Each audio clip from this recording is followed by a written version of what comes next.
Students, whatever homework is given to you, you have to submit it on the very next day between 8 am to 1 pm to the given WhatsApp number, and it is compulsory to submit your homework as your attendance will be marked on the basis of your submission. Hello students, today we will discuss exercise of lesson number 6, light, sound and force. So let's start. Exercise number 1 is about choose the correct option.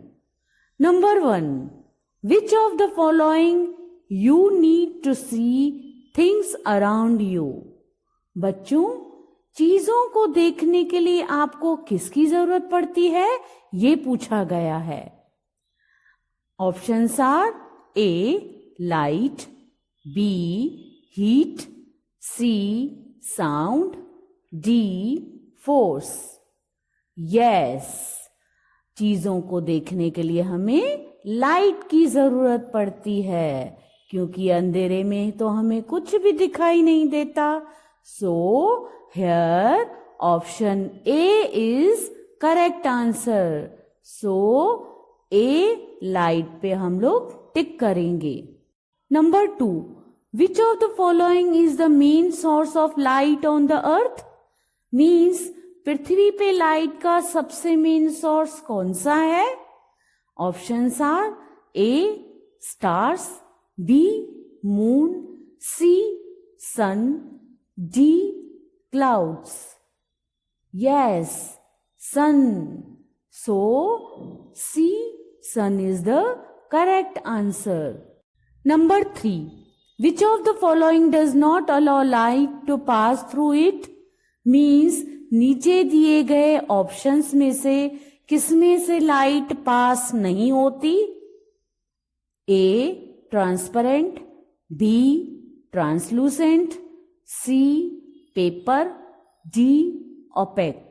बच्चों, transparent means light pass होती है, translucent means ऐसे पदार्थ जिसमें से आधी light pass होती है, पेपर में से भी लाइट पास हो जाती है, बट ओपेक मीन्स जिसमें से लाइट पास नहीं होती, जैसे कि डोर के पीछे कौन खड़ा है वो हमें पता नहीं चलता. So here option D opaque is right answer. Number 4, which of the following is applied when you push or pull an object?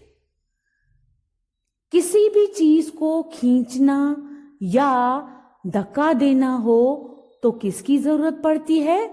Options are A energy, B force, C pressure, D colour. Yes, किसी भी चीज को धक्का देना हो या खींचना हो तो फोर्स की जरूरत पड़ती है. So here we will tick the B option, force. Number 5, which of the following is produced when something vibrates? Means अगर कुछ वाइब्रेशन होता है तो क्या प्रोड्यूस होता है? Options are A sound, B light, C heat, D rain. Yes, correct answer is sound. A sound पे हम टिक करेंगे. Now next exercise is about answer the following in one word. Number 1, bricks and stones are the examples of which type of objects? मतलब ईंटें और पत्थर किस type के पदार्थों के एग्जाम्पल्स हैं? ब्रिक्स और स्टोन्स में से लाइट पास नहीं होती, इसलिए इनको नॉन ल्यूमिनस ऑब्जेक्ट्स बोलते हैं. So here we will write non luminous. Number 2, what travels in straight line? सीधी लाइन में क्या ट्रेवल करता है?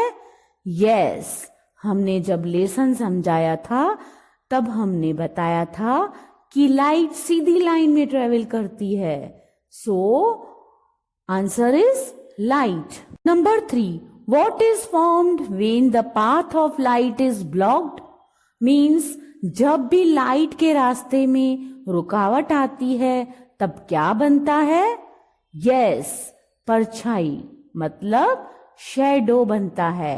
So here we will write shadow. Number 4. The type of sound we do not like. Means किस तरह की आवाज हमें अच्छी नहीं लगती. Yes, answer is unpleasant. Number 5. What do you do while kicking a ball? Means ball को आगे धकेलने के लिए हमें किसकी जरूरत पड़ती है? मतलब हमें क्या अप्लाई करना पड़ता है? Yes, apply force. Now, third exercise is about fill in the blanks with correct words. बच्चों, यहाँ पे ब्लैंक्स के भी 2 ऑप्शंस दिए हुए हैं. उसमें से एक ऑप्शन करेक्ट है, वो आपको फाइंड करके यहाँ पे आंसर में लिखना है. नंबर 1.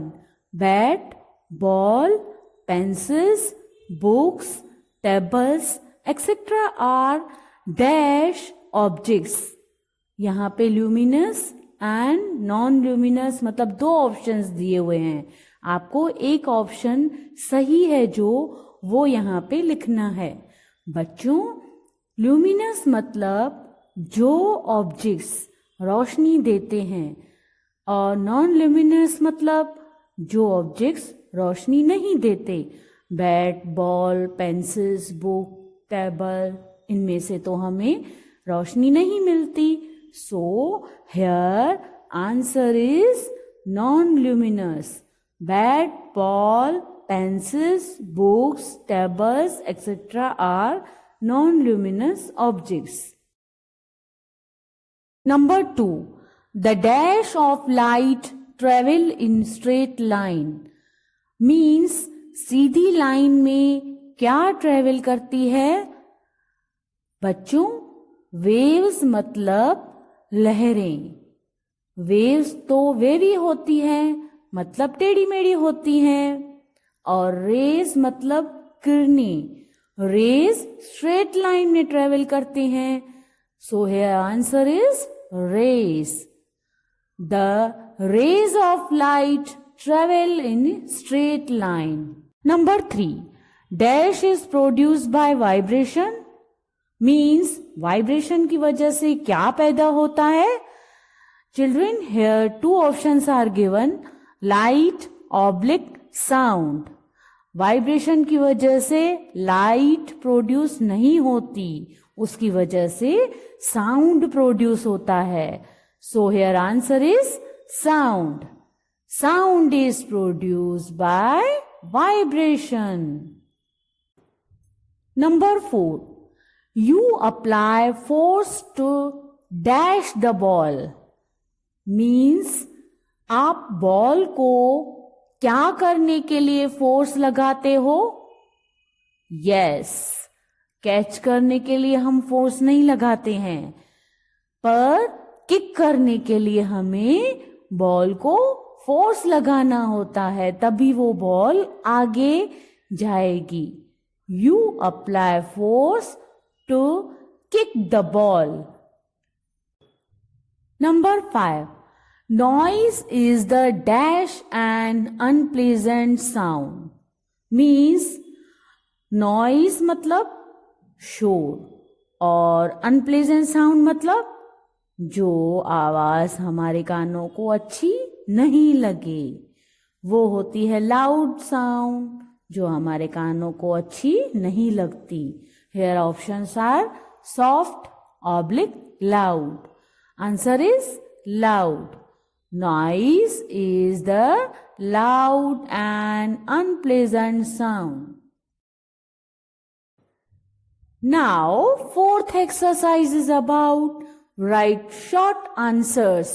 बच्चों, यहाँ पे आपको शॉर्ट में आंसर्स देने हैं. नंबर 1.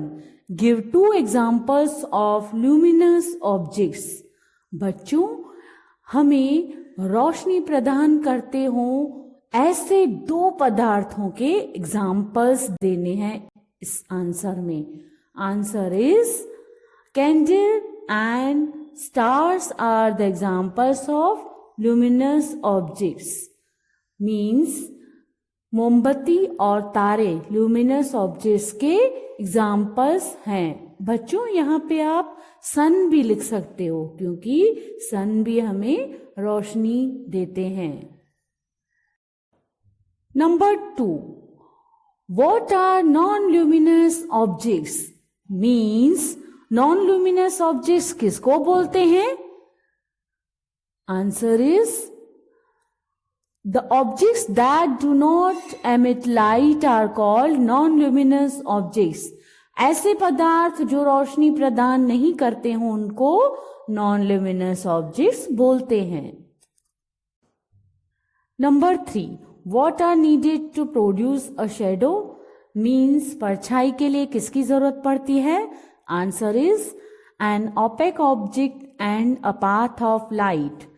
मीन्स परछाई के लिए अपारदर्शक ऑब्जेक्ट्स जिसमें से लाइट पास नहीं होती हो, ऐसे ऑब्जेक्ट्स और लाइट के रास्ते में अगर कोई रुकावट आती हो, ऐसे ऑब्जेक्ट्स की वजह से ही शैडो बनता है। Number 4, define force. बच्चों यहाँ पे आपको फोर्स की डेफिनेशन लिखनी है। Answer is force is push or pull on an object that can change the shape, move an object and stop a moving object.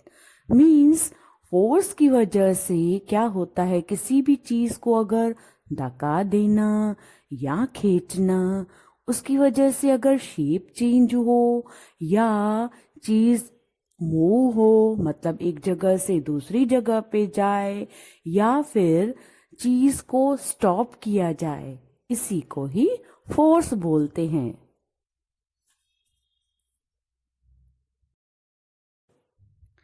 Now 5th exercise is about answer the following questions.